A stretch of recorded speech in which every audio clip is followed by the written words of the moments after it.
देखिए, आजकल एक अल्कलाइन वाटर का कॉन्सेप्ट ज़्यादा चला हुआ है। लोग अल्कलाइन वाटर पीना ज़्यादा पसंद कर रहे हैं। उनका ये मानना है कि अल्कलाइन वाटर हमारे शरीर में जाएगा और हमारे ब्लड को अल्कलाइन कर देगा और सारी जो डिजीज़ेज़ होती हैं वो ब्लड के एसिडिक होने से होती हैं और वो अल्कलाइन हो जाएगा ब्लड और हमारी बीमारी सारी ठीक हो जाएगी। ऐसा लोगों का मानना है जो अल्कलाइन वाटर पी रहे हैं और उनका ये मानना है कि ये सबसे सेफ़ और सबसे अच्छा है स्वास्थ्य के लिए। देखिए, मैं आपको बता दूं कि हमारी जो ये बॉडी है, इसका एक सिस्टम है और ये अपने सिस्टम पे काम करती है और ये इसका एक इंटेलिजेंस है और इसका एक मैकेनिज़्म है। जब हम कोई चीज़ खाते हैं तो होता क्या है, वो ईसोफेगस यानी खाने के नली से वो जाता है आपके स्टमक में। स्टमक में होता क्या है, सबसे पहला फेज़ ये होता है कि वहाँ पे जो एसिड होता है, आपका जो स्टमक होता है, जो पेट होता है, वहाँ पे एक स्ट्रॉन्ग एसिड होता है जिसका कि पीएच 1.3 से लेके 3.5 तक होता है।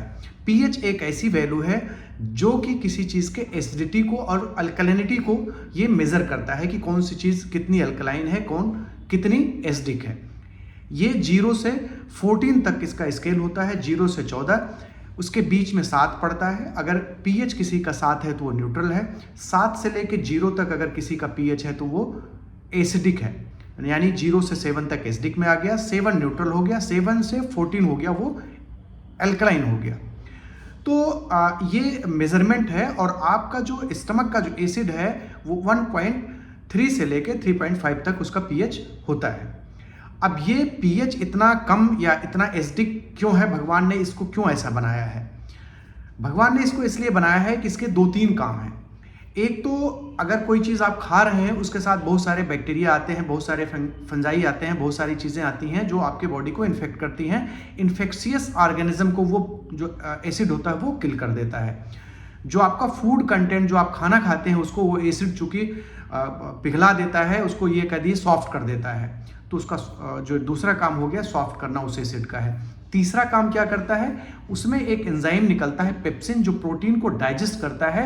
वो इसी पीएच पर बहुत ही अच्छा काम करता है। उस पेप्सिन का जो काम होता है, वो पेप्सिन जो होता है काम करता है इसी पीएच यानी 1.3 से 3.5 के पीएच पे ही बेस्ट काम करता है।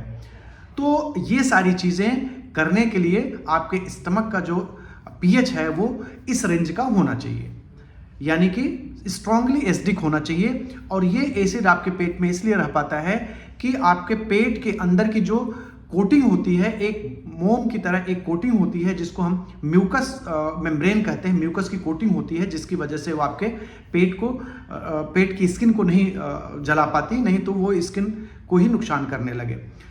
तो ये इतना स्ट्रॉन्ग एसिड भगवान ने दिया है, तो इसके ये काजेस हैं। अगर हम कोई चीज़ बाहर से, सपोज दैट मैंने अल्कलाइन चीज़ ले लिया या ज़्यादा एसिडिक ले लिया, तो वो कहीं ना कहीं उस पीएच को इम्बैलेंस करेगा और आपका जो डाइजेशन है वो हैम्पर्ड होगा। होता क्या है कि जब आप कोई अल्कलाइन चीज़ ज़्यादा लेंगे तो वो एसिड क्या हो जाएगा, जो आपके पेट में है वो अल्कलाइन हो जाएगा। जब अल्कलाइन हो जाएगा तो होगा क्या कि बाहर से जो बैक्टीरिया आएगी वो पनप जाएगी। जनरली पेट के अंदर एक बैक्टीरिया होता है हेलिकोबैक्टर पाइलोरी। होगा क्या कि अगर आपके अंदर ज़्यादा आप अल्कलाइन चीज़ें ले रहे हैं तो वो चीज़ें क्या होंगी, एसिडिक चीज़ें जो होंगी आपकी अल्कलाइन हो जाएगी। आपका जो एसिड है अंदर, आपका जो पेट में जो आपका एसिड है, एसिडिक मीडियम है, वो अल्कलाइन हो जाएगा और वहाँ पे बैक्टीरिया का ग्रो करने का एक अच्छा मीडियम बन जाएगा। तो आपको उसमें इन्फेक्शन होने के भी चांसेस आपको हो सकते हैं। सॉरी। तो एक तो ये हो गया। दूसरा इसका जो कॉम्प्लिकेशन है कि देखिए, बॉडी में कोई चीज़ ऐसे नहीं कि बाहर से आप डाल देंगे तो बॉडी अपने आप उसको लेके उसी टाइप से आपके ब्लड में डाल देगी, ऐसा बिल्कुल नहीं है। बॉडी का एक सेंसर लगा हुआ है बॉडी में, हर जगह हर सेल जांच परख के किसी भी चीज़ को अपटेक करती है। आप अंदर लेंगे तो आप जब उसको अल्कलाइन चीज़ को लेंगे तो आप बहुत करेंगे, जो पेट में आपका एसिड है उस एसिड के मीडिया को थोड़ा सा अल्कलाइन कर लेंगे, लेकिन पूरा अल्कलाइन नहीं कर पाएंगे। उस ब्लड तक वो वाटर नहीं पहुंच पाएगा, अल्कलाइन वाटर। अगर आप ये सोच रहे हैं कि जो अल्कलाइन वाटर हम पी रहे हैं वो एज सच हमारे ब्लड में जाके अल्कलाइन वाटर पहुंच जाएगा और हमारा ब्लड अल्कलाइन हो जाएगा, ऐसा नहीं होने वाला है। क्योंकि जो एसिड है, एसिड कहीं ना कहीं उस अल्कलाइन वाटर को कम करेगा, अपने साथ लेके न्यूट्रलाइज करने की कोशिश करेगा।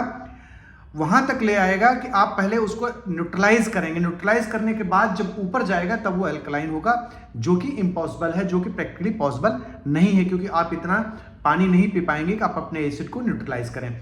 तो मेरे हिसाब से इसका कोई सेंस नहीं बनता कि वो अल्कलाइन वाटर आपके ब्लड स्ट्रीम में पहुंच पाए, एक बात। दूसरी बात, अगर आप ज़्यादा अल्कलाइन वाटर लेते हैं, मैं आपको ये भी बता दूं 6.5 से लेके 8.5 तक का वाटर जो होता है पीने के अनुकूल माना जाता है।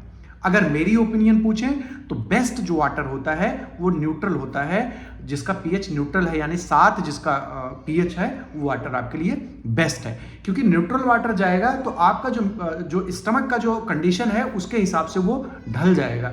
अगर अल्कलाइन लेंगे तो आपके स्टमक के मीडिया को वो अल्कलाइन बनाएगा, ज़्यादा एसिडिक लेंगे तो आपके स्टमक को जाके स्टमक की कंडीशन को ज़्यादा एसिडिक बनाएगा, जो कि दोनों ही चीज़ें अच्छी नहीं हैं। तो बेस्ट पीएच वाटर के लिए मेरे हिसाब से 7 होना चाहिए, बट 6.5 से 8.5 का पीएच ड्रिंकेबल होता है, यानी पीने लायक होता है। ये वाटर मैंने सुना है कि बहुत कॉस्टली भी आता है, इसको बहुत बड़े बड़े लोग पीते हैं और उनका ये मानना है कि इस पानी पीने से हमारे शरीर में कोई रोग नहीं उत्पन्न होगा। कुछ लोगों का ये कहना भी है कि आप ही सोचिए कि जब कैंसर होती है तो वहाँ एसिडिक मीडिया बन जाता है, ये बीमारी होती है तो एसिडिक मीडिया, ये इसलिए बनता है। देखिए, बॉडी का जो मैकेनिज्म है बहुत स्मार्ट है, बहुत स्ट्रांग है। वो जो एसिड कहीं अगर बनाता है तो इसलिए बनाता है कि वहाँ पे बैक्टीरिया को किल कर सके, वो और सेल्स को ग्रो करने से रोक सके। वो इसलिए नहीं बनाता कि अपनी सेल को किल करे।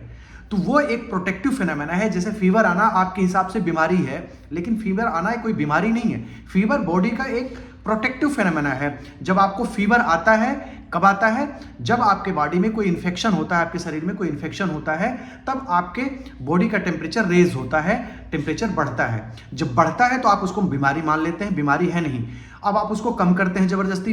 बेसिकली होता है क्या है, जब टेम्परेचर रेज होता है तो आपके ब्लड की जो सप्लाई होती है वो फास्ट हो जाती है, वहाँ की जो इम्यूनिटी होती है स्ट्रांग हो जाती है। जहाँ पे इन्फेक्शन है वहाँ पे आपका ब्लड बहुत तेजी से फैलता है। आपकी जो WBCs हैं जो इन्फेक्शन को किल करती हैं, बहुत तेजी से फैलती हैं, पहुंच पाती हैं और इन्फेक्शन को किल करती हैं। तो ये बॉडी का एक प्रोटेक्टिव फिनोमेना है, ये कोई डिजीज नहीं है, ये एक सिम्टम है। बॉडी इसको अपने हिसाब से बनाती है, एडजस्ट करती है।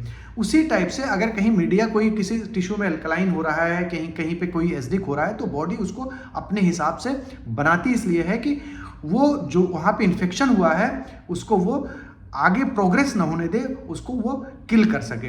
तो हमारा ये मानना है कि अगर आप अल्कलाइन वाटर पीते हैं तो वो सीधे आपके ब्लड में नहीं पहुंच पाएगा। वो उसके पहले आपकी सेल्स, आपकी बॉडी अपने हिसाब से उसको आइडेंटिफाई करेगी। अगर उसको जरूरत समझ में आएगा तो वो पिएगी, अंदर अपटेक करेगी। अगर उसको नहीं समझ में आएगा तो वो अपने हिसाब से उसको अल्कलाइन एसिडिक वो बनाएगी।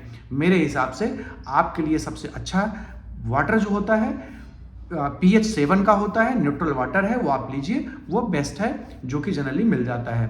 बाकी सबकी अपनी ओपिनियन है, कोई बहुत स्ट्रॉन्ग इसके लिए कंक्लूजन नहीं है कि आप बहुत ज़्यादा अल्कलाइन वाटर लेंगे तो आपका हेल्थ बहुत अच्छा रहेगा। हाँ, स्टमक के बाद आगे जाके आपका मीडिया अल्कलाइन हो जाता है। बहुत सारे एंजाइम्स होते हैं जो अल्कलाइन मीडिया में काम करते हैं। तो डाइजेस्टिव सिस्टम में आगे की जो प्रक्रिया होती है स्टमक के आगे, वो अल्कलाइन मीडिया में होती है, उसका एक अपना मैकेनिज्म है। तो मेरे हिसाब से इस मैकेनिज्म को बहुत ज़्यादा छेड़छाड़ करना अच्छा नहीं है। तो आप अच्छा रहेगा आपके लिए कि आप न्यूट्रल pH का पानी पीजिए, सेफ और सुरक्षित रहिए। Thank you so much.